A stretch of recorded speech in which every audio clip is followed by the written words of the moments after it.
Yeah, hi there, and I am Michael Buckoff. I am the founder, owner, and the materials writer for all of the lessons at the online TOEFL course, the 7-step system to pass a TOEFL IBT. I'm also your English 102B instructor at California State University, San Bernardino. Now, I just finished reading your writing project, the final paper for this class. You ended up getting 80% out of 100 or 40 points out of 50. So part of it is, it could be part of my problem is misleading you with your topic. Your topic is probably just a little bit too broad.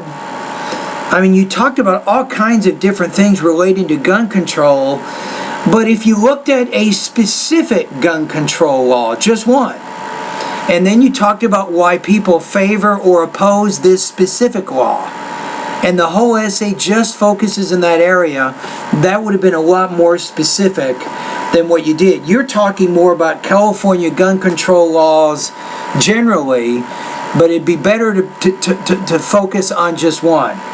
So that's one area that you can probably improve on a little bit.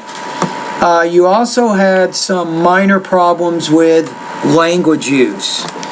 So let me just give you an example in the first paragraph. You say people who live in America are allowed possessing guns, but they have to possess them under the law. So I would use are allowed to possess guns. I would use an infinitive after that verb because you're talking about a potential action, not a completed action.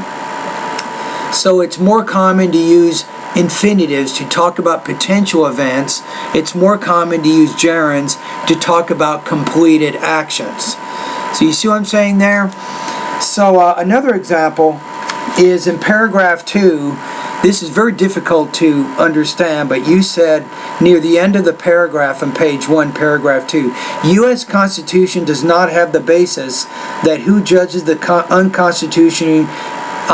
unconstitutionality and how to judge it by nature. So this was a translation issue. You're thinking maybe in Japanese, you're trying to put it in English, but it doesn't work very well. So how could you say that? You might say the U.S. Constitution does not have the basis on who has the power to judge the unconstitutionality of the laws that are passed. That's probably how I would rewrite that. Okay, so another one is on page 2. I'm going to just point out, I'm not going to go over all your errors. It'd probably take me 2 hours, so I'm not going to do that. But let's go to page 2, right above paragraph 3. You say, because people can possess guns under the laws, and the laws are needed for the residents to save themselves. I would say probably protect themselves, I think probably works a little bit better than to save themselves.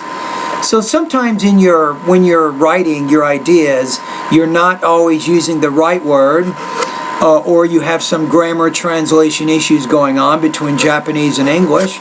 And what does that mean? It's kind of a difficult problem, but it can be corrected in time, but it'll take you several months. But some of what you can do right now that can have a big impact on your language use is watch TV in English. Watch news programs, science programs, documentary, maybe history programs. That's good. And even if you want, you can practice taking down some notes on the main and the most important supporting points of these programs, so you actively involve yourself in the listening process. So in addition to practicing your listening, you can also focus on reading, and that's also a good way to get more exposure to the language. In this case, you can read magazines, newspapers, and maybe longer books. Again, in order to actively involve yourself in the process, I recommend that you take notes on the main and the most important supporting points of those reading passages.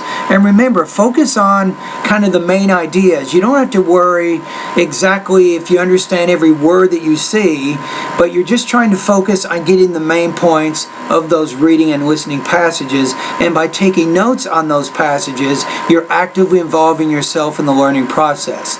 So you also, I recommend that you join Toastmasters International.